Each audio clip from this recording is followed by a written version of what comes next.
시청자 여러분 안녕하십니까? 뉴스9 윤정호입니다. 윤석열 대통령의 계엄 사태를 핑계 삼아 야당이 무소불위의 국회 권력을 마음껏 휘두르고 있습니다. 윤 대통령에 대한 탄핵 소추안을 보고한 데 이어 오늘은 감사원장과 검사 3명에 대한 탄핵안을 가결시켰습니다. 초유의 사태라는 표현이 등장하듯 계엄 선포와 마찬가지로 헌정사에 남을 기록입니다. 야권은 특히 10일 하려던 김건희 여사 특검법 재표결도 이번 토요일 윤 대통령 탄핵안과 함께 처리하기로 했습니다. 통과시키려는 야권과 막으려는 여당 간의 수싸움 치열할 수밖에 없습니다. 오늘 뉴스9은 주말에 치러질 탄핵안 전국을 전망하고 계엄 선포를 둘러싼 풀리지 않는 미스테리를 집중 분석하도록 하겠습니다. 먼저 장세희 기자입니다. 더불어민주당 등 야당은 오늘 새벽 0시 48분 윤석열 대통령에 대한 탄핵소추안을 국회에 보고했습니다. 보고 뒤 24시간에서 72시간 사이에 표결하도록 돼 있는 국회법에 따라 내일 새벽부터 투표가 가능하지만 야당은 표결 시점을 오는 7일 저녁으로 정했습니다. 대통령이 거부권을 행사한 세 번째 김건희 여사 특검법 재표결도 동시에 추진하기로 했습니다. 탄핵소추안 일정이 7일 토요일 오후 7시로 예정하고 있습니다. 김건희 특검법 재의결도 7일 그날 같이 추진합니다. 탄핵 표결 일정을 하루 미룬 건 여당 분열에 따른 이탈표를 확보하기 위한 걸로 보입니다. 김 여사 특검법과 같은 날 올린 것도 여당의 표결 불참을 최대한 막겠다는 의도로 풀이됩니다. 대통령 탄핵안은 국회 제적의원 3분의 2 이상의 찬성이 있어야 하는데 여당이 모두 표결에 불참할 경우 야당 의원만으론 가결이 불가능합니다. 반면 특검법은 여당 불참 시 야당만으로 통과가 가능합니다. 이재명 대표는 한동훈 대표를 향해 탄핵 찬성을 압박했습니다. 한동훈 대표도 마찬가지입니다. 내란 동조 세력이 되지 마십시오. 민주당은 탄핵안이 부결될 경우 다음 회기에 곧바로 본회의를 열어 다시 탄핵안을 추진하겠다는 방침인 걸로 알려졌습니다. 민주당은 오는 7일 윤 대통령에 대한 탄핵 표결과 김건희 특검법 재표결에 앞서 여의도에서 장외 집회를 열고 여론전을 이어갈 계획입니다. TV조선 장세희입니다. 윤석열 대통령 탄핵안 가결의 열쇠는 국민의힘이 쥐고 있습니다. 당론으로 부결을 하기로 했습니다. 윤 대통령 탈당을 요구하는 한동훈 대표도 동의한 부분이라는데 왜 이런 결론을 내린 건지 자세한 내용은 장윤정 기자가 보도합니다. 야당이 윤석열 대통령 탄핵안을 보고하던 시각, 국민의힘은 긴급 의원총회를 열고 대응책을 논의했습니다. 이재명 대표에게 정권을 넘겨줘선 안 된다는 우려의 목소리가 분출하면서 윤 대통령 탄핵 소추에 대한 반대 입장을 당론으로 정했습니다. 국민의힘은 대통령 탄핵 반대에 108명 의원의 총의를 모아 반드시 부결시킬 것임을 분명히 말씀드립니다. 탄핵안이 통과돼 헌재가 인용 결정을 내리면 60일 안에 새 대통령을 뽑아야 합니다. 한동훈 대표도 새벽까지 고민이 컸다며 탄핵안 통과를 막겠다고 했습니다. 당 대표로서 이번 탄핵은 준비 없는 혼란으로 인한 국민과 지지자들의 피해를 막기 위해서 통과되지 않도록 노력하겠습니다. 다만 위헌적 계엄을 옹호하는 건 절대 아니라고 했고 야당의 폭거로 어쩔 수 없었다는 윤 대통령의 인식도 공감하기 어려웠다며 대통령 출당을 거듭 요구했습니다. 당대표로서 대통령의 탈당을 다시 한번 요구합니다. 당의 위기와 보수 괴멸로 이어질 수 있는 탄핵은 막아야 하지만 대통령에 실망한 국민들의 요구에도 반응해야 한다는 고민이 반영된 걸로 풀이됩니다. 여당 의원들은 대체로 탄핵안 가결은 쉽지 않을 거라 전망했지만 무기명 투표로 진행되는 만큼 일부 의원들의 소신 투표 가능성은 남아 있습니다. TV조선 장윤정입니다. 민주당은 윤석열 대통령의 비상계엄 선포를 내란으로 아예 규정하고 윤 대통령과 계엄 관련자들을 경찰에 고발했습니다. 내란 혐의 관련 상설특검도 함께 추진한다는데 여기엔 어떤 의도가 깔려 있는지 황정민 기자가 알아봤습니다. 민주당은 오늘 윤석열 대통령과 김용현 전 국방장관 등 비상계엄 선포와 관련된 8명을 내란 혐의로 국가수사본부에 고발했습니다. 국민을 향해서 총을 겨눈 있을 수 없는 내란을 획책한 중차대한 범죄입니다. 이상민 행안부 장관과 계엄사령관으로 계엄포고령 1호를 발령한 박안수 육군참모총장 등도 고발 대상에 포함됐습니다. 민주당은 여기에 더해 상설특검 카드도 꺼내들었습니다. 대통령의 거부권 행사가 가능한 특검법을 추진하는 대신 국회 의결만으로 발동 가능한 상설특검을 통해 대통령 탄핵 추진에 힘을 싣겠다는 의도로 해석됩니다. 앞서 상설특검이 대통령과 관련인을 수사할 경우 특검 후보 선정 과정에서 여당을 배제하는 규칙 개정안이 통과된 것도 감안한 걸로 보입니다. 국회의원들을 체포하려고 시도했고 본회의를 무산시키려고 했던 이것 자체에 대해서 매우 강도 높게 수사를 할 필요성이 있습니다. 민주당은 다음 주 10일 본회의에서 상설특검을 단독 처리할 방침입니다. 국민의힘은 후보 추천에서 여당을 배제하는 건 위헌이라는 입장이어서 내일 예정된 법사위에서 충돌이 예상됩니다. TV조선 황정민입니다. 국민의힘은 계엄 이후 혼란을 최소화하기 위한 여러 방안을 논의 중입니다. 비교적 당내 개파색이 옅은 초재선 의원 5명이 그동안 민주당이 주장했던 임기 단축 개헌을 요구했습니다. 혼란스러운 탄핵 대신 질서 있는 퇴진을 하자는 건데 탄핵 표결과 관련해서 말을 아꼈습니다. 이채림 기자의 보도입니다. 국민의힘 김재섭 의원 등 초재선 의원 5명이 대통령이 계엄으로 권위를 잃었다며 4년 중임제 개헌과 대통령의 사과, 그리고 책임자 조사 및 처벌을 촉구했습니다. 대통령 임기 단축 개헌을 주장한 것은 지금 현실이 굉장히 엄중하고 국민들의 분노와 불안이 굉장히 큰 상황이기 때문에 저희가 이 정도 주장을 하지 않으면 안 된다는. 개헌을 한 대통령의 임기는 단축되지 않는데 이들은 대통령이 개헌을 한 뒤 스스로 임기 4년이 되는 2026년에 자진 사임해야 한다고 주장했습니다. 전날 홍준표 대구시장, 이철우 경북지사가 내놓은 안과 같은 주장으로 그동안 민주당이 요구했던 임기 단축 개헌을 혼란 수습 카드로 꺼낸 겁니다.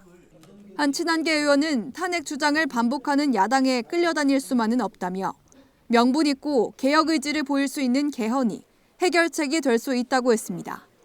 오늘 회견에 나선 초재선 의원들은 뜻을 같이 하는 의원들이 더 있다고도 했는데 탄핵 표결 관련 입장을 묻는 질문엔 답을 피했습니다. 아직 저희가 탄핵 표결 관련해서 구체적인 입장을 정한 상황은 아닙니다. 여당에선 혼란 수습책으로 개헌론이 떠올랐지만 이 역시 윤 대통령의 결단에 달렸다는 분석입니다. TV조선 이채리입니다. 민주당은 당초 예고했던 최재해 감사원장과 검찰 지휘부 3명에 대한 탄핵소추안을 오늘 가결시켰습니다. 감사원장 탄핵소추도 서울중앙지검장 탄핵소추도 처음입니다. 야당의 이런 모습을 탄핵 폭주라고도 하던데요. 전정원 기자가 전합니다. 최재해 감사원장과 이창수 서울중앙지검장 등 검사 3명에 대한 탄핵소추안이 오늘 야당 주도로 국회 본회의를 통과했습니다. 감사원장으로서 본인의 역할을 잊고 국민권익위원장 등을 대상으로 사퇴 압박, 표적감사와 편파적 감찰 활동을 자행했습니다. 당초 민주당은 대통령 탄핵에 집중하겠다며 일정을 미뤄왔지만 여당이 반대를 당론으로 정하자 방침을 바꾼 걸로 보입니다. 잠시 보류했지만 결국 이 문제를 정리해야 한다는 국민적 요구가 있고 헌법재판소 재판 결과가 나올 때까지 이들 4명의 직무는 정지됩니다. 윤석열 정부 들어 민주당 탄핵 대상이 된 공직자는 모두 24명으로 이 가운데 9명의 탄핵안이 통과됐고 3명은 자진 사퇴했습니다. 현재까지는 모두 헌재에서 기각됐지만 최대 9개월 동안 업무 공백이 불가피했습니다. 최재해 원장은 정치적 탄핵이라며 유감을 표시했고 중앙지검도 수사 마비가 우려된다고 밝혔습니다. 국민의힘은 습관적 탄핵 폭거라며 반발했습니다.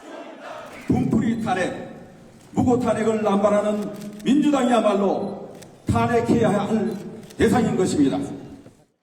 다만 국민의힘 내부에선 민주당의 삭감 예산안 단독 처리와 무리한 탄핵 남발에 비판적이었던 여론이 계엄 선포로 묻히게 됐다는 우려도 있습니다.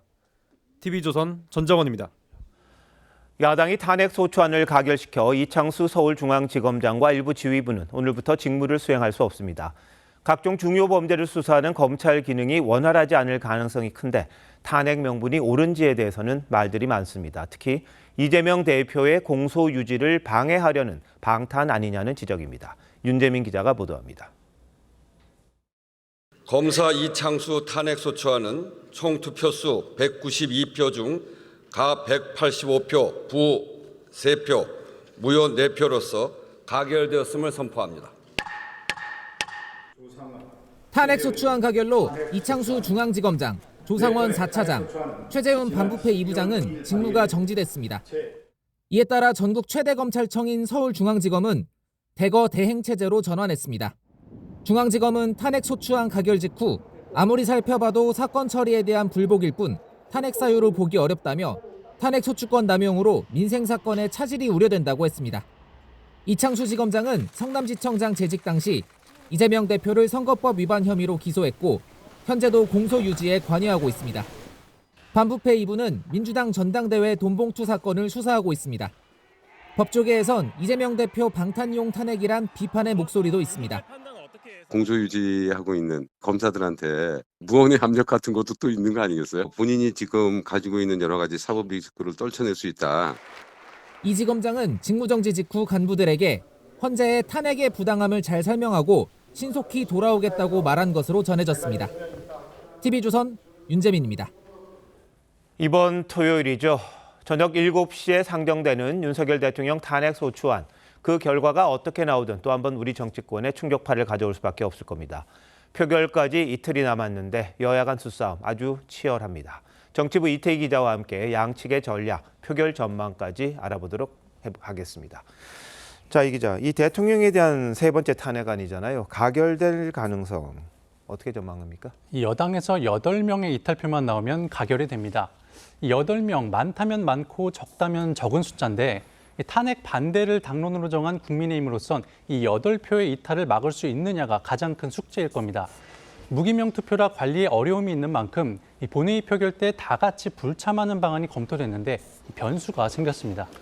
네, 앞서 리포트에서 설명한 것처럼 김 여사 특검법하고 이 탄핵안을 같이 처리한다. 이것 때문이죠? 네, 아직 순서가 정해지진 않았지만 김 여사 특검법을 먼저 표결하고 그 뒤에 윤 대통령 탄핵안이 상정될 가능성이 높은데요. 이 두 안건의 가결 요건이 다릅니다. 대통령 탄핵안은 제적의원의 3분의 2 이상의 찬성이 필요하지만 특검법의 경우 제적의원 과반 출석에 출석의원의 3분의 2 이상 찬성으로 가결됩니다. 대통령 탄핵안은 여당이 표결에 불참하면 무산시킬 수 있지만 특검법은 여당이 표결에 불참하면 오히려 막을 수 없는 구조인 겁니다. 네, 여당 입장에선 둘 다 막으려면 김 여사 특검법 때 들어가서 반대표를 던지고 그리고 탄핵안 표결 때는 퇴장하는 그런 방식이 가장 적절하겠네요. 야당이 노리는 것도 바로 이 국민의힘 의원들이 본회의 중간에 퇴장하는 장면이 생중계되는 겁니다. 그동안 민주당에 주로 적용됐던 방탄정당 이미지를 여당 프레임으로 바꾸겠다는 겁니다. 여론이 악화될 경우 또다시 탄핵안을 발의해 가결시킬 수 있다는 보관도 깔려 있습니다. 네, 근데 오늘 여당 의원 일부가 임기 단축 개헌을 요구하고 나섰습니다. 이건 어떻게 봐야 됩니까? 여당이 탄핵 반대를 당론으로 정하긴 했지만 계엄 선포 이후 대통령에 대한 국민 여론은 더 싸늘해졌습니다. 탄핵 또는 하야의 경우 곧바로 대선으로 이어지는 만큼 사실상 이재명 대표에게 대권을 넘기게 될 거란 인식이 강한 여당으로선 여론의 비판을 잠재울 조치가 필요한 상황입니다. 탄핵은 안 되지만 그에 준하는 대응이 뭘지 여권의 핵심적인 고민 지점이 될 듯합니다. 네, 근데 민주당이 지금 비상계엄 선포 이후에 너무 좀 막 나간다 이런 이야기도 일부에서 나옵니다. 오늘 탄핵안 통과시킨 걸 보면요. 여당이 탄핵 반대 당론을 정했기 때문에 어쩔 수 없다는 게 민주당의 설명입니다. 사상 처음 단독으로 추진 중인 감액 예산안에 대해서도 탄핵안이 부결되면 더 감액할 수 있다는 방침인 것으로 전해졌습니다. 다만 일각에선 야당이 폭주를 멈추고 합리적 국회 운영의 모습을 보여주는 게 명분 없는 계엄이었던 점을 오히려 부각시킬 수 있다는 전략이란 지적도 나옵니다. 네, 오늘 한 분이 귀국을 했죠. 김경수 전 경남지사. 뭐 좀 변수가 있습니까? 지금은 탄핵의 시간이라며 대통령 퇴진에 앞장서겠다고 했습니다. 다만 김 전 지사는 대한민국의 위기를 초래한 건 윤 대통령과 현 정권이지만 자신을 포함한 정치인들에게도 공동 책임이 있다고 했습니다. 당장은 비명계의 공간이 줄어든 게 사실이지만 계엄 사태가 김 전 지사의 정치 시계를 앞당긴 건 분명해 보이는데요. 당내에선 조기 대선을 염두에 둔 귀국이란 해석도 나옵니다. 네, 뭐 이른바 친문 적자 이렇게 불리기도 했었는데 자, 이재명 대표와 어떤 관계를 설정할지가 앞으로의 변수가 되겠군요. 자, 이 기자 잘 들었습니다. 윤석열 대통령이 비상계엄을 선포하던 3일 밤 도대체 권력 핵심부를 둘러싸고 무슨 일이 일어났던 건지 아직도 풀리지 않는 의문이 많습니다. 지금부터는 그젯밤 상황을 용산 대통령실과 군 지휘벙커, 국회, 그리고 선거관리위원회 등을 중심으로 하나하나 짚어보도록 하겠습니다. 계엄 선포 직후 합참 지하 벙커에선 김용현 당시 국방장관과 합참 본부장들이 상황 지휘에 나섰습니다. 그런데 김 전 장관만 계엄 사태에 적극적이었고 다른 인원들은 지원을 사실상 거부하는 모양새였다고 합니다. 당시 벙커에서 일어났던 상황, 홍현주 기자가 단독 보도합니다. 비상계엄 선포 직후 합참 지하 지휘통제실에서 전군 지휘관 회의를 주재한 김용현 전 장관은 명령에 불응할 경우 항명죄가 된다고 말했습니다. 모든 군사활동은 장관님께서 책임지신다고 말씀하셨고, 그다음에 이제 명령불령 시에는 항명죄가 된다는 말씀과, 이후 김 전 장관은 현장과 수차례 통화를 하며 직접 지시를 내리는 등 계엄 상황 지휘를 주도한 것으로 알려졌습니다. 군 관계자는 계엄 선포 이후 상황을 인지한 합참의장과 휘하 본부장들은 대부분 아무 말 없이 방관에 가까운 모습을 보였다며 사실상 지원을 거부한 것이라고 전했습니다. 김 전 장관이 국회로 추정되는 현장과 통화 중 못 들어가게 막아야 된다는 지시를 다수 장병이 들은 걸로 전해졌습니다. 하지만 국회에 투입된 707 특수임무단마저 작전에 큰 의지를 보이지 않았고 의원들과 당직자들이 국회 본관에 본격적으로 진입한 뒤부턴 지휘부가 크게 동요하기 시작한 걸로 알려졌습니다. TV조선 홍현주입니다. 김용현 전 장관과 대통령실은 계엄 선포 1시간 뒤에 군을 투입하라는 대통령의 지시가 있었다고 했습니다. 그러니까 실제 국회를 장악하려던 건 아니었다는 그런 설명이죠. 하지만 국회가 계엄 해제를 가결하자 윤 대통령이 군 지휘 벙커에서 보인 모습, 이 같은 설명과는 좀 달랐다고 합니다. 이어서 조성호 기자의 단독 보도입니다. 비상계엄 해제 요구 결의안은 가결되었음을 선포합니다. 새벽 1시 국회에서 계엄 해제안이 통과된 뒤 작전 중이던 용산의 합참 지휘실도 분위기가 달라졌습니다. 군 관계자는 김용현 전 장관이 윤석열 대통령에게 전화를 걸어 계엄을 해제하셔야 할 것 같다는 취지의 보고를 한 것으로 안다고 전했습니다. 이후 작전 지휘실을 직접 찾은 윤 대통령은 김 전 장관과 별도의 회의실에 들어간 것으로 알려졌습니다. 해제 결의안이 통과됐을 때 뭐라고 얘기했나요? 정확히 기억나지 않습니다. 군 관계자는 윤 대통령이 작전 실패와 관련해 김 전 장관에게 화난 모습을 보인 걸로 안다고 했습니다. 계엄 선포 1시간 뒤 군 투입을 하는 등 경고성의 무게를 뒀다는 대통령실 설명과 당시 지휘실 분위기가 배치된다는 지적이 나옵니다. 계엄 작전 지휘 상황과 윤 대통령의 질책 여부를 묻는 질문에 김 전 장관은 질책은 없었다며 수사를 통해 밝혀질 것이라고 답했습니다. TV조선 조성호입니다. 김용현 전 장관이 작전 지휘를 주도하는 사이 합참은 물론이고 계엄 사령관도 상황을 제대로 파악하지 못한 걸로 드러났습니다. 계엄을 선포하는 사실도 대통령 담화를 보면서 알았고 본인 명의로 나가는 포고령도 누가 만들었는지 전혀 몰랐다고 합니다. 언제, 누가, 어디서 이 포고령을 작성한 건지 반드시 알아야겠죠. 이채윤 기자가 보도합니다. 계엄 선포 직전인 3일 오후 박안수 육군참모총장은 김용현 전 장관에게 현안 업무 보고를 했지만 그때까지 아무런 얘기를 듣지 못했습니다. 그리고 10시 24분에 시작된 대통령의 담화를 본 뒤 계엄 사실을 알았고 이후 김 전 장관이 주재한 전군 지휘관 회의에서 자신이 계엄 사령관이라는 걸 확인했습니다. 얼마 뒤 자신의 이름이 적힌 포고령을 전달받았고 법률 검토가 필요하다는 의견을 제시하자 김 전 장관이 이미 마쳤다고 답해 발표를 하게 됐다고 증언했습니다. 포고령 작성자가 누군지도 모른 채 이미 오후 10시가 넘은 시점이라 22시란 시간만 23시로 수정한 거라고 했습니다. 어떡하냐 하면서 시간이 좀 지나갔습니다. 이제 포고령 선포하라는 대변인이 연락 왔었습니다. 제가 연락왔죠. 그러니까 시간만 수정해서 이제 바로. 정치활동 금지란 표현으로 위헌 논란까지 제기되면서 김 전 장관이 포고령 작성자를 직접 밝혀야 한다는 지적이 나오고 있습니다. 박 총장은 김 전 장관을 통해 사의를 표명했는데 윤 대통령은 엄중한 안보 상황을 이유로 반려했습니다. TV조선 이채연입니다. 국회에 계엄군을 투입한 건 김용현 전 장관의 지시로 보입니다. 계엄 사령관도 국방차관도 전혀 몰랐는데 계엄 상황에서 장관이 직접 병력을 움직인 건 문제가 있다는 지적입니다. 윤동빈 기자입니다.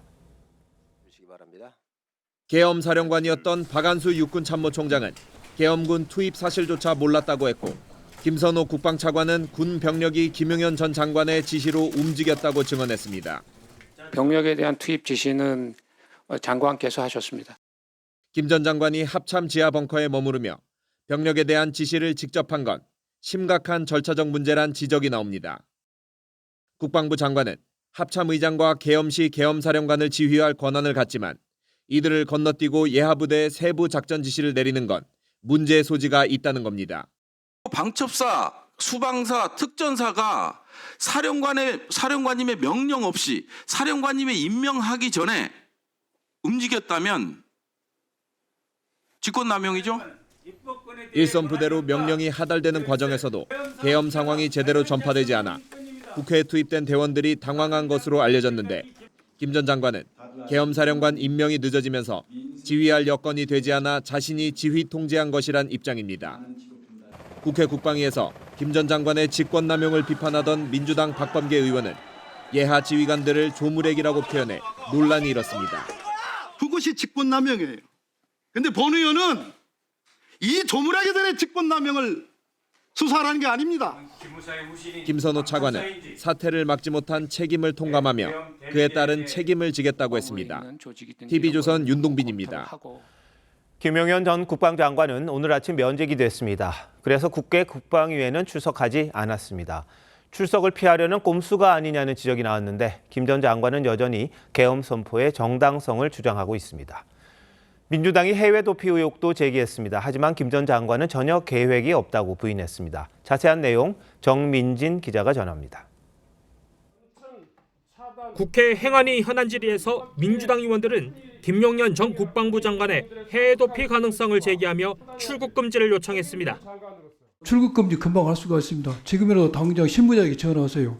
내란 혐의를 수사 중인 국가수사본부는 현안 질의 중 출국 금지를 지시했는데 지금 긴급히 필요한 조치를 조속히 하라고 지시를 했습니다. 김 전 장관은 TV조선에 자신은 출국을 전혀 고려하지 않고 있다고 밝혔습니다. 현재 국내 모처에서 머물고 있는데 수사를 피할 이유가 없다는 입장입니다. 김 전 장관이 전날 책임을 통감한다며 사과와 사의를 표하자 대통령실은 국방위 시작 1시간 반 전인 오전 8시 반 면직을 제거했습니다. 오늘 대통령께서는 김용현 국방부 장관의 사의를 수용해 면직 제거하며 야권에선 국방위 출석을 피하기 위한 꼼수란 지적이 나왔습니다. 김 전 장관은 계엄은 반국가 세력으로부터 나라를 수호하기 위한 대통령의 강력한 의지 표현이었다며 계엄군 투입은 자신이 명령했다고 했습니다. TV조선 정민진입니다. 또 한 가지 의문이 있습니다. 계엄군이 가장 먼저 도착한 곳이 여의도 국회가 아니라 과천에 있는 중앙선관위였다는 점입니다. 선관위 직원들의 휴대전화를 압수하고 선거 관련 자료를 입수한 걸로 알려졌습니다. 김용현 전 국방장관은 부정선거 의혹을 수사하기 위한 거라고 했다는데 이건 또 무슨 얘기인지 한송원 기자가 알아봤습니다. 계엄이 선포됐던 지난 3일 밤 10시 30분, 계엄군 10여 명이 중앙선관위원회 과천청사 안으로 들어갑니다. 계엄군은 총선, 대선 정보를 관리하는 선관위 정보관리국에 들어간 것으로 전해졌습니다. 야간 당직자 5명의 휴대전화도 압수하고 청사 출입도 전면 통제했습니다. 경계 작전만 실시하였으며 총 3시간 20여 분 동안 점거하였습니다. 포고령 발령 뒤엔 110명이 추가로 동원됐고 사복 입은 방첩사 직원들이 동행했다는 의혹도 제기됐습니다. 중앙위원회 과천청사뿐 아니라 관악청사와 선거연수원에도 계엄군이 투입됐는데 세 곳에 배치된 군인은 297명이었습니다. 국회에 동원됐던 280명보다 17명 많습니다. 이에 대해 김용현 전 장관은 부정선거 의혹을 수사하기 위한 조치였다고 밝혔습니다. 이재명 대표는 윤 대통령이 분노하는 대상에 조치가 집중된 것 같다고 말했습니다. 선관위, 선거에 대해서 매우 불만이 많지 않습니까, 대통령이? 그래서 선관위가 대상이 된 것 같아요. 앞서 부정선거 의혹을 제기해온 일부 유튜버들은 선관위 수사가 필요하다는 주장을 이어왔고 황교안 전 총리도 계엄 선포 직후 부정선거 척결이 필요하다는 글을 SNS에 올리기도 했습니다. TV조선 한송원입니다. 네, 지금부터는 계엄이 선포된 그젯밤 상황을 시간대별로 하나씩 짚어보면서 군의 움직임, 그리고 계엄의 진짜 목적이 뭔지 한번 알아보겠습니다. 국방부를 취재하는 차정승 기자 나와 있습니다. 자, 차 기자, 여전히 군이 움직이기 시작한 시간 명확하지는 않은 거죠? 네, 그렇습니다. 이 당시 상황을 그 시간대별로 좀 살펴보면 이 대통령이 처음 계엄이라는 말을 한 게 밤 10시 28분입니다. 계엄군이 국회에 도착한 게 11시 48분경이니까 이 사이에 1시간 20분이 있다는 계산이 됩니다. 이 강서구 화곡동에 있는 특전사 1공수여단, 남태령에 있는 수방사 특임단, 또 경기도 이천에 있는 707 특임단으로 구성이 됐는데 이 화곡동에서는 차를 타고 여의도로 이동할 수 있겠지만은 경기도 이천에서는 헬기를 타야 하지 않겠습니까? 근데 이 707 특임단의 경우는 자체로 헬기를 보유하지 않아서 이 다른 부대에서 헬기를 불렀을 가능성이 있습니다. 대낮 기준으로 서울까지 대략 한 30-40분이 걸린다고 하는데 야간 비행은 안전을 이유로 시간이 더 걸릴 수 있습니다. 뭐 시간을 아주 빠듯하게 썼다면 물리적으로 가능하긴 하겠는데요. 이상한 게 선관위에는 상당히 빨리 갔어요. 네. 이 과천 선관위 청사에서는 10시 반부터 이 계엄군 10여 명이 작전을 수행하기 시작했습니다. 윤 대통령이 계엄을 선포한 지 단 2분 만이고요. 이 계엄 사령관이 발표한 11시 포고령보다 훨씬 빨랐습니다. 이 수방사 군사경찰대하고 방첩사령부가 있는 위치가 사실 과천이긴 합니다만 이 단 2분 만에 개인화기와 군장에 투시경까지 챙겨서 출동하는 건 불가능하겠죠. 이 전문가들은 최소 명령 1시간 전에는 군에 지시가 있었을 걸로 보고 있습니다. 네, 합리적인 의심인데 국회보다 병력이 더 많이 투입이 됐어요. 그러다 보니까 이 부정선거 의혹을 수사하기 위한 거다. 그러니까 영장 없이 압수수색을 할 수 있는 게 계엄 상황이니까 그걸 노렸다, 이런 얘기가 나옵니다. 네, 좀 일부 유튜버들의 주장이기는 합니다. 이 계엄의 진짜 목적이 국회가 아니라 선관위라는 주장인데요. 이 선관위는 압수수색과 같은 강제 수사가 어렵기 때문에 계엄과 같은 극단적인 조치를 취했다는 건데 다만 앞서 보신 것처럼 당시 군 지휘부가 주로 집중했던 목표가 국회였던 거는 사실 분명해 보이기 때문에 현재로선 그렇게 단정할 만한 근거는 분명치 않은 게 사실입니다. 네, 그런데도 이런 주장이 계속 이어지는 이유 뭘까요? 네, 사실 저희 계엄 선포 이후에 기자들에게 가장 많이 들었던 질문이 진짜 계엄의 이유는 뭐냐, 이런 말이었습니다. 지금 이틀이 지났죠. 윤 대통령이 대체 왜 계엄을 선택했느냐는 질문에 이 명료한 답변을 내놓는 사람은 아직 없습니다. 이 포고령을 보면 파업 의료인 처단이라는 계엄과 사실 직접적인 연관이 없는 조치까지 명시를 했는데 윤 대통령을 비롯한 여권 핵심부가 줄곧 답답하게 여겼던 사안들을 이번 계엄을 계기로 이 처리를 시도한 거 아니냐, 이런 주장까지 나오는 상황입니다. 네, 시간은 좀 흘렀습니다만 정말 왜 이렇게 계엄 선언까지 했는지 오히려 미궁에 빠져드는 그런 느낌이 듭니다. 차 기자 잘 들었습니다.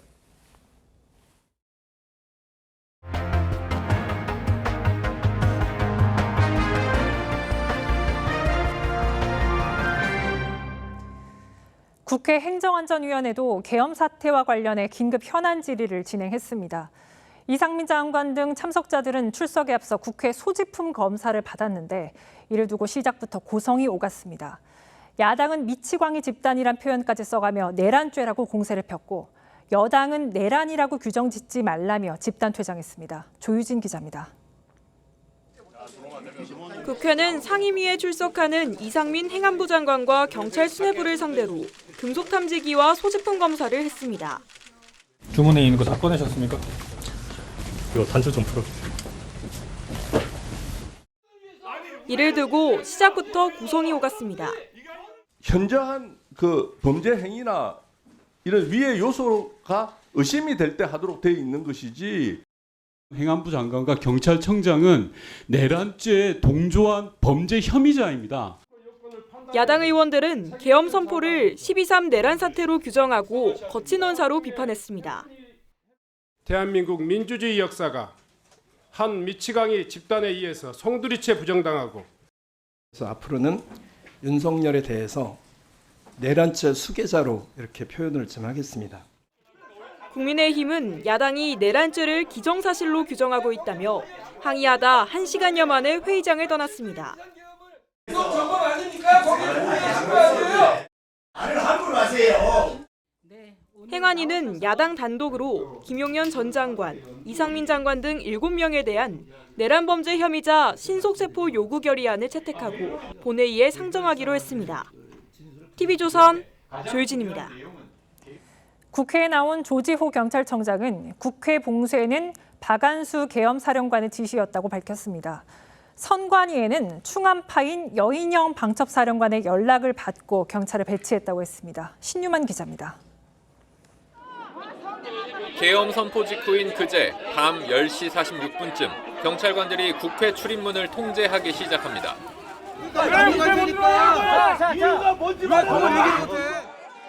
11시 6분엔 국회의원과 보좌진 등의 출입을 허가합니다. 하지만 30분쯤 뒤 다시 봉쇄합니다. 조지호 경찰청장은 김봉식 서울청장의 건의로 통제를 풀었다가 박안수 계엄사령관의 전화를 받고 다시 통제한 것이라고 밝혔습니다. 국회 전체를 통제해달라는 요청이 있었고요. 중앙선관위엔 충암파인 여인형 방첩사령관의 연락을 받고 경찰을 배치했다고 했습니다. 선관위 쪽에 우리가 갈 예정이다 해서 알았다. 김봉식 서울경찰청장은 국회 봉쇄에 죄송하다고 했지만 안전을 위해 노력했다고 했다가 야당의 질타를 받았습니다. 시민들이 다치지 않도록 하기 위해서 나름 노력을 하였다는 말씀을 드리면서 국회의원들이 얼마나 많이 다쳤는데 내가 장사다요 내가 그 사람이야. 우종수 경찰청 국가수사본부장은 윤 대통령 내란죄를 법과 절차에 따라 신중하게 수사하겠다고 했습니다. TV조선 신유만입니다. 계엄 선포 전에 열린 국무회의에 대해서도 질의가 이어졌습니다. 이상민 장관은 국무위원들 모두 우려를 표했지만 대통령의 뜻을 막을 수는 없었다고 했습니다. 조규홍 복지부 장관도 반대 의사를 확실히 전했다며 계엄의 위헌성에도 동의한다고 했습니다. 이광희 기자입니다. 이상민 장관은 비상계엄 선포 전 국무회의에서 모든 국무위원들이 우려했다고 했습니다. 반대라는 표현을 쓴 분 자체는 두어 번 있었던 걸 기억하는데요. 거기서 다 우려를 표시하고 여러 하지만 윤석열 대통령의 의지를 꺾지 못했다고 했습니다. 아니 그 대통령의 권한을 그럼 어떻게 막습니까? 막아야죠. 대통령이 불법적 행위를 했다면 아니, 직위를 던진다 그게 막아집니까? 이 장관은 계엄 해제를 막을 수 있었다는 취지로 말했다가 야당의 질타에 발언을 취소했습니다. 국회를 제대로 봉쇄했으면 이런 의결이 가능하지 않았지 않습니까? 마음 먹었으면 충분히 할 수 있었겠죠. 조규홍 보건복지부 장관은 국무회의 때 반대 의사를 확실히 밝혔다고 했습니다. 계엄 선포에 동의할 수 없다고 말씀을 드렸는데 대통령님께서 이석을 하셨습니다. 계엄이 위헌이란 지적에도 동의한다고 했습니다. 계엄이 위법이고 위헌이라는데 장관이 동의하시냐고요? 예, 동의합니다. 하지만 조 장관은 위헌이나 위법 여부는 내가 판단할 사항이 아니라며 한 발 물러섰습니다. TV조선 이광입니다. 검찰이 내란 혐의로 고발된 윤석열 대통령을 직접 수사하기로 했습니다. 내란죄는 검찰의 수사 범위에 포함돼 있지 않아서 경찰에서 수사가 이뤄질 거란 전망이 많았는데요. 검찰총장이 직접 수사 의지를 드러냈습니다. 한지은 기자입니다. 심우정 검찰총장이 퇴근길 취재진 앞에 멈춰섭니다. 그리곤 야당이 통과시킨 검사 탄핵안에 대해 유감이라고 했습니다. 탄핵이 일방적으로 처리된 것에 대하여 매우 유감스럽게 생각합니다. 이어 윤석열 대통령 내란죄 고발 사건을 검찰이 직접 수사할 것이라고 밝혔습니다. 관련된 고발장들이 접수되어서 001부에 배당하였고 오늘 출국 금지 조치도 취했습니다. 지난 9월 취임한 심 총장이 언론 앞에서 현안에 대해 입장을 밝힌 건 처음입니다. 민주당이 강행 처리한 검수완박으로 내란죄는 검찰 수사 대상이 아닙니다. 이에 따라 검찰은 일단 직권남용죄로 수사를 시작한 뒤 내란죄까지 수사를 확대할 방침입니다. 현행법상 해당 범죄와 직접 관련성이 있는 범죄에 대해 검사가 수사를 개시할 수 있다는 규정을 활용한 겁니다. 법령과 절차에 따라서 수사를 할 수 있다고 생각하고 있습니다. 다만 민주당이 오는 10일 상설특검 수사 요구안을 처리하면 검찰은 수사를 중단하고 상설특검의 사건을 넘겨야 합니다. TV조선 한지은입니다. 비상계엄의 위헌성 그리고 내란죄 성립 여부에 대한 논란이 계속되고 있습니다. 야당은 헌법상 계엄령 발동 요건에 맞지 않고 선포 뒤 국회에 알리지 않아서 위헌이라고 말하고 있죠. 이상민 행안부 장관은 비상계엄을 고도의 통치 행위라고 했습니다. 이재준 기자입니다. 무장한 계엄군이 유리창을 깨고 국회 안으로 들어갑니다. 국회 보좌진들과 몸싸움도 벌입니다. 야당은 국회를 전복하거나 마비시키려는 행위로 위헌이자 내란죄라고 주장하고 있습니다. 공안 검사 출신인 한 변호사도 목적은 행위로 증명된다며 군인을 국회에 투입한 행위는 국회를 마비시키려는 행위로 보인다고 했습니다. 하지만 국회를 무력화시키지 않았다는 점에서 내란죄 적용은 무리라는 반론도 있습니다. 이 정도 병력 가지고 이 정도 하다가 금방 해제한 걸 이걸 내란이라고 볼 수 있다라고 말하기 어렵습니다. 비상계엄 선포 요건과 절차 면에선 위법하다는 지적이 많습니다. 헌법이 정한 전시나 사변에 준하는 국가 비상 상황이 아니었고 국회에 지체 없이 통고해야 한다는 계엄법 조항도 지키지 않았다는 겁니다. 통보를 안 했잖아요. 그것은 대통령 쪽의 부책 사유입니다. 하지만 이상민 장관은 계엄 선포를 고도의 통치 행위라고 주장했습니다. 통치 행위로서 사법적 심사 대상으로 삼는 것도 적절치 않은 것으로 알고 있습니다. 또 대통령은 헌법에 규정된 권한을 행사한 것이라고 했습니다. TV조선 이재중입니다. 야당은 계엄령 직후 발표된 포고령도 헌법을 위반한 거라고 탄핵안에 명시했습니다. 윤 대통령의 계엄령 발표가 내란 미수에 해당한다고도 했는데 이 부분 김주영 기자와 함께 따져보겠습니다. 김 기자, 야당은 포고령에 전반적으로 위헌 요소가 많다고 주장하고 있잖아요. 그 이유를 뭐라고 설명하고 있습니까? 네, 계엄법에 따르면 계엄 사령관은 군사상 필요할 때 체포 구금, 언론 출판, 단체 행동 등에 대해서 조치를 내릴 수 있는데요. 이번 포고령 1호는 국회와 지방의회, 정당의 정치 활동을 금지한다고 했습니다. 야당은 이 포고령이 정당의 자유, 불체포 특권, 표결권 등 국회와 관련한 헌법 조항을 대거 위반했다고 탄핵소추안에 적었습니다. 1979년, 80년 등 이전에 발표됐던 포고령에서도 이렇게 국회를 특정해서 정치 활동을 금지한 적은 없었기 때문에 이 조항이 논란의 중심이 되고 있습니다. 네, 민주당은 내란죄 상설특검도 추진하고 있잖아요. 그 이유는 뭐라고 설명합니까? 네, 야당은 윤 대통령의 계엄 선포가 내란죄의 요건인 국헌문란에 해당한다고 주장합니다. 형법상 국헌문란의 정의를 보면 국가기관을 강압에 의하여 전복 또는 권능 행사를 불가능하게 하는 것이 해당됩니다. 야당은 이번 계엄 선포가 요건과 절차를 모두 위배한 데다 국회의 군병력 수백 명이 비상계엄 해제를 논의하려는 본회의장 진입을 시도한 게 내란 폭동에 해당된다는 입장입니다. 그런데 내란죄가 성립하지 않는다는 의견도 있을 것 같은데요. 오늘 이상민 행안부 장관은 대통령은 헌법에 규정된 권한을 행사했다며 비상계엄은 고도의 통치 행위라고 했고요. 국민의힘 법률자문위원장이자 친한계로 분류되는 주진우 의원은 내란죄가 성립되려면 국회 권능이 마비되어야 하는데 결과적으로 의원들이 단시간에 계엄 해제를 의결한 상황에서 무조건 내란죄가 성립한다고 보긴 어렵다고 했습니다. 네, 법 쪽에는 어떻게 보고 있어요? 네, 법조계 의견은 엇갈립니다. 윤 대통령이 국가 안위가 아닌 사적 이익을 위해서 계엄을 선포한 측면이 있어서 내란죄 성립이 가능하다는 의견도 있고요. 개인적인 안위를 위해서 선포가 되다 보니까 실체적 요건의 충족을 따지지 않았죠. 게다가 국회를 제압하기 위해서 군병력을 투입을 했기 때문에 국헌문란 목적에 합동이라는 요건을 충족했다고 봅니다. 반면 내란죄는 목적이 중요해서 실제 국가 권력을 찬탈하려는 목적이 있었는지에 대한 입증이 필요해 내란죄 적용은 무리란 의견도 있습니다.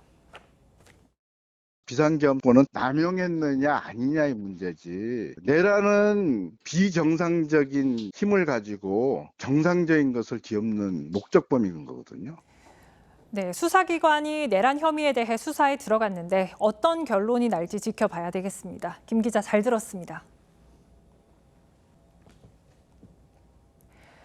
국회가 모레 대통령 탄핵안을 가결해도 최종 결정은 헌법재판소 몫입니다. 그런데 헌재 재판관은 한 달 넘게 9명 중 3명이 공석이어서 심리가 가능하겠느냐는 관측이 나왔었는데요. 오늘 문형배 헌법재판소장 권한대행이 6인 체제에서도 탄핵 심리가 가능하다고 했습니다. 류태영 기자입니다. 문형배 헌법재판소장 권한대행이 출근길에 취재진 앞에 섰습니다. 문 대행은 6인 체제 헌재가 탄핵 심리를 할 수 있다고 밝혔습니다. 헌법재판소법 23조 1항에 대한 효력 정지 가처분 결정에 따라 최소한 변론을 할 수 있다고 생각합니다. 지난 10월 이진숙 방통위원장이 신청한 가처분을 인용하면서 6명으로도 심리를 할 수 있다는 겁니다. 야당이 추진 중인 윤 대통령 탄핵소추가 국회를 통과하면 헌재가 탄핵 심리를 할 수 있게 된 겁니다. 다만 재판관 6명이 찬성해야 하는 탄핵 결정까지 가능할지에 대해선 의견이 엇갈립니다. 6인 이상의 찬성이 있으면 파면을 할 수 있으니까 그것이 법에 위배된다고 볼 수는 없다. 그래서 가능하다고 보여요. 이론적으로는. 6명이면 그러니까 약간 취지는 안 맞잖아요. 만장일치로 선고하라는 게 아니고 3분의 2면은 인용할 수 있다는 거 취지였기 때문에 국회가 공석인 재판관 3명을 추천한다 해도 대통령 탄핵안 처리 결과에 따라 임명이 늦어질 수도 있습니다. TV조선 류태영입니다. 민주노총과 시민단체들은 윤석열 대통령 퇴진 촉구 집회를 이틀째 이어갔습니다. 국민의힘 당사 앞과 광화문을 거쳐 용산 대통령실 앞까지 행진하며 압박 수위를 높여가고 있습니다.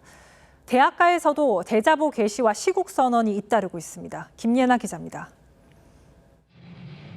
광화문에 촛불이 밝혀졌습니다. 손에 든 팻말엔 윤석열 대통령 퇴진 구호가 적혀 있습니다. 윤석열을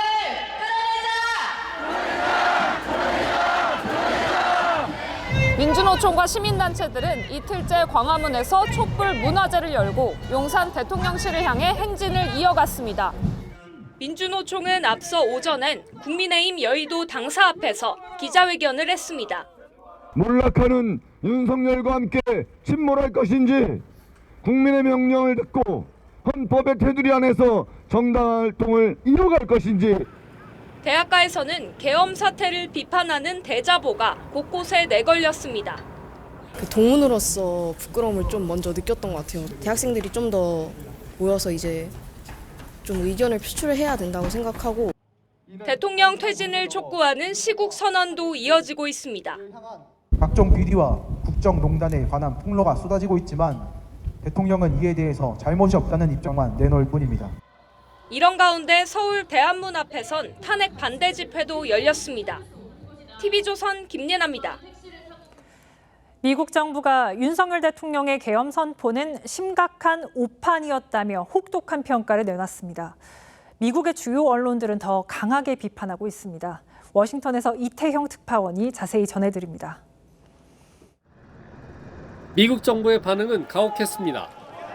커트 캠벨 미국 국무부 부장관은 윤 대통령이 심각한 오판을 내렸다며 위법적 절차를 비판했습니다. And I think President Yoon badly misjudged, and I think the memory of previous experiences, martial law, have a deep and negative. 백악관은 민주주의의 공개적인 목소리를 내겠다며 경고성 발언을 하기도 했습니다. It raised deep concern for us, this declaration of martial law, and we're going to continue to speak out publicly and engage privately with South Korean counterparts to reinforce the importance of that continuing. CNN은 국내 전문가를 인용해 탄핵을 언급하기도 했습니다. This is such a wild overreaction that I would be amazed if he's forced to resign or is impeached. 미국 언론들의 평가는 더 냉혹했습니다. 오늘자 워싱턴 포스트와 뉴욕타임스는 일면에서 한국의 계엄 상황을 크게 보도했습니다. 미국의 주요 3대 일간지가 한국 뉴스로 채워진 것은 극히 이례적인 일입니다. 워싱턴 포스트는 사설에서 윤 대통령의 계엄 선포는 시계를 어두운 시대로 되돌리려는 시도였다며 수십 년에 걸쳐 자리 잡은 한국의 민주주의가 시험대에 올랐다고 평가했고, 뉴욕타임스는 윤 대통령의 과감한 수로 한국이 위기에 빠지고 정치적 운명이 불확실해졌다고 비판했습니다. 워싱턴에서 TV조선 이태형입니다. 김영선 전 의원과 명태균 씨를 정치자금법 위반 혐의로 재판에 넘긴 검찰의 공소장이 공개됐습니다. 여기에 명 씨가 지방선거 예비 후보들에게 공천을 받게 해주겠다며 대가를 요구한 상황들이 적혀 있습니다. 김 전 의원도 이들에게 지난 대선 당시 경선 캠프에 자리를 만들어줬던 것으로 확인됐습니다. 이성진 기자입니다. 경북 고령의 한 사무실. 지난 2021년 5월 명태균 씨와 김영선 전 의원 등은 이곳에서 배모 씨와 이모 씨를 만났습니다. 이 자리에서 명 씨는 유력 정치인들과의 친분을 과시하며 두 사람이 2022년 지방선거 공천을 받는데 도움을 줄 수 있을 것처럼 얘기했습니다. 명 씨는 며칠 뒤 예비 후보들이 여의도연구원 위원으로 임명되도록 정치적 영향력을 과시했습니다. 명 씨는 8월 11일에도 두 사람을 같은 장소에서 만나 군수나 시의원 공천은 발로 차도 된다면서 대가를 요구해 미래한국연구소 소장 김모 씨로 하여금 두 사람으로부터 각각 3천만 원을 받도록 했습니다. 김 전 의원은 지난 대선 경선 당시 캠프 본부장 자격으로 두 예비 후보들의 공천을 돕기 위해 지역 조직 자리를 준 사실이 새롭게 확인됐습니다. 배 씨와 이 씨는 22년 3월까지 여러 차례에 걸쳐 모두 1억 2천만 원씩을 명 씨 측에 보냈지만 공천은 받지 못했습니다. 명 씨는 변호인을 통해 비판 목소리도 들어달라는 내용의 대통령께 드리는 글을 전달했는데 균형 있게 잘 들으셔서 국정 운영 잘 하셨으면 좋겠다.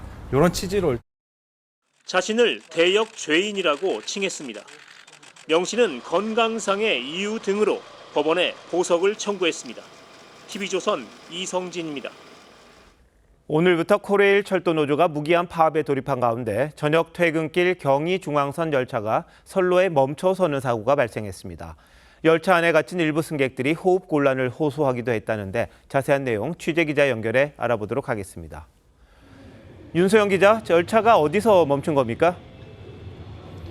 네, 경의중앙선 열차는 오늘 저녁 7시 18분쯤 회계에서 중랑역으로 가던 도중 갑자기 멈춰섰습니다. 퇴근길 지하철을 이용하던 승객들은 1시간 넘게 열차에서 내리지 못하고 객실에 갇혀 있었습니다. 호흡곤란과 공황 증세로 호소한 일부 승객은 들것에 실려 병원으로 옮겨진 것으로 알려졌습니다. 열차에 갇혔던 한 승객은 갑자기 열차가 멈추고 불이 꺼졌다며 공기순환이 안 돼 몇몇 사람이 쓰러졌다고 전했습니다. 멈춰선 객차 안에서 대기 시간이 길어지자 승객 대부분 소방대원들의 안내를 받아 선로를 걸어 중랑역으로 빠져나갔습니다. 이 고장난 열차는 1시간 40분 만에 이동을 시작했고 다른 열차들의 운행도 재개된 상태입니다.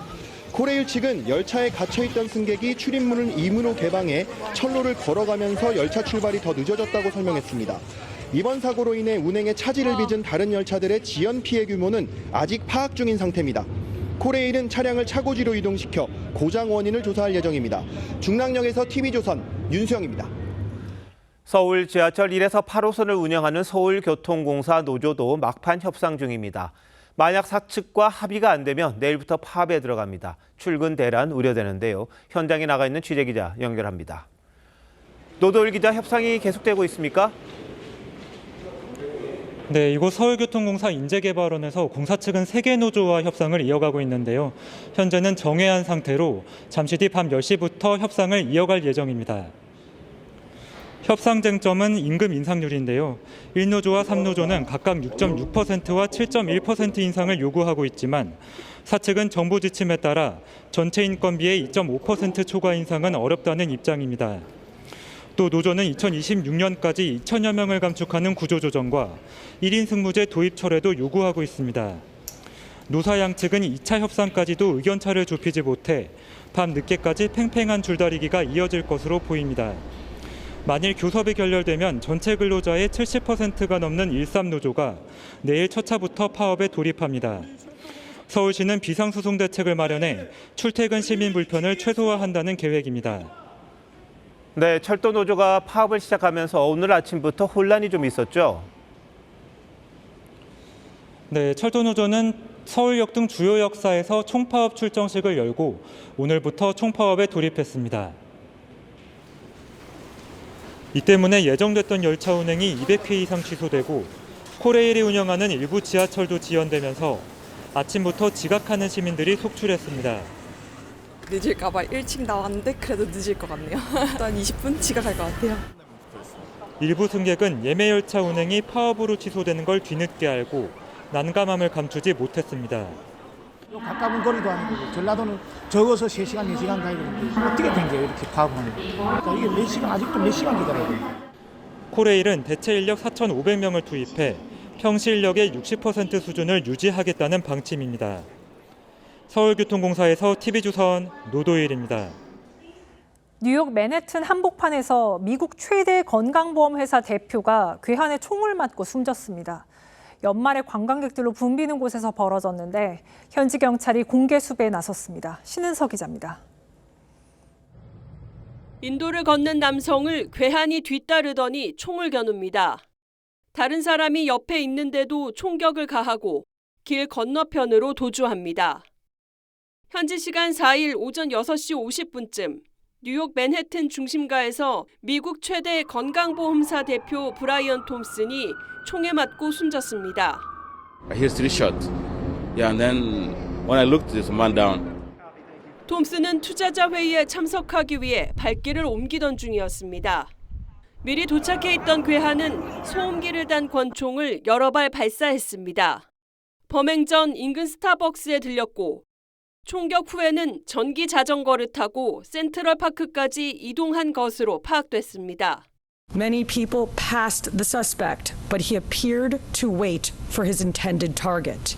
Every indication is that this was a premeditated, pre-planned, targeted attack. 톰슨의 부인은 남편이 최근 협박을 받고 있었다고 전했습니다. 범행 장소는 뉴욕의 명물 록펠러 센터 인근으로 연말 관광객들이 특히 많이 찾는 곳입니다. Shocked that somebody would be killed in broad daylight in New York. 현지 경찰은 1,400만 원의 현상금을 걸고 공개 수배에 나섰습니다. TV조선 신은서입니다.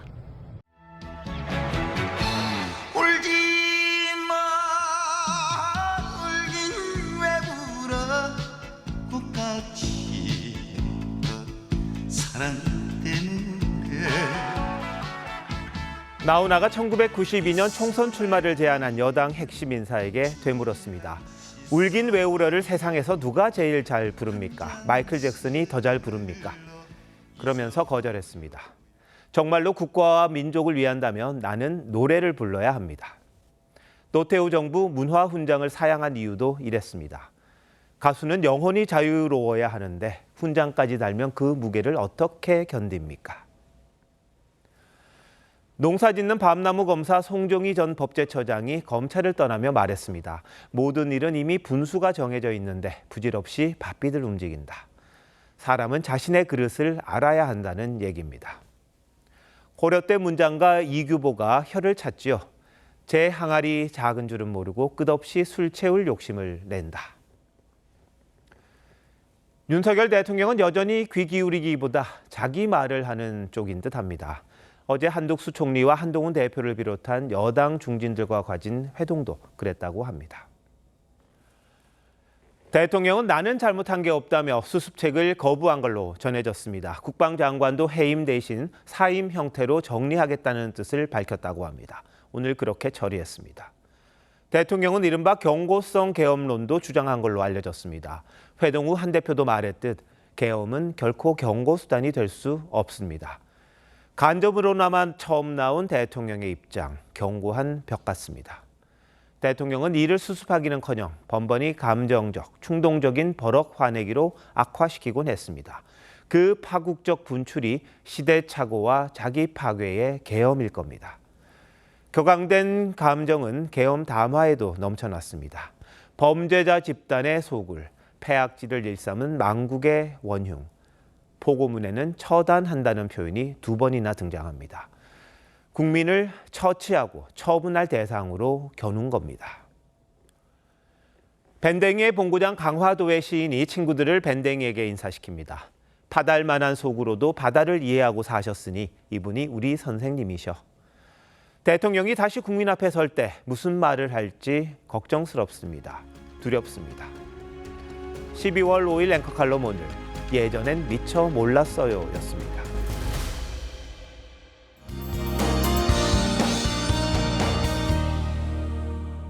내일 아침까지 중부지방과 호남을 중심으로 눈이나 비가 내리겠습니다. 제주 산지에 1에서 3, 경기 북동부와 강원 영서, 충북과 전북 동부에 1cm 안팎의 적설이 예상되고요. 서쪽 지역을 중심으로 5mm 정도의 비가 내리겠습니다. 수도권과 강원, 경북은 오전부터 맑은 하늘 보실 수 있겠습니다. 강원 영동과 경북 동해안, 울산에는 건조주의보가 내려져 있습니다. 바람까지 강하게 불어서 불씨 관리 잘 해주셔야겠습니다. 내일 아침 기온은 서울이 영하 2도, 홍성이 영하 3도로 오늘보다 2도가량 낮게 출발하겠고요. 낮 기온도 대부분 오늘보다 낮아지겠고 서울과 춘천이 영상 4도 선 보이겠습니다.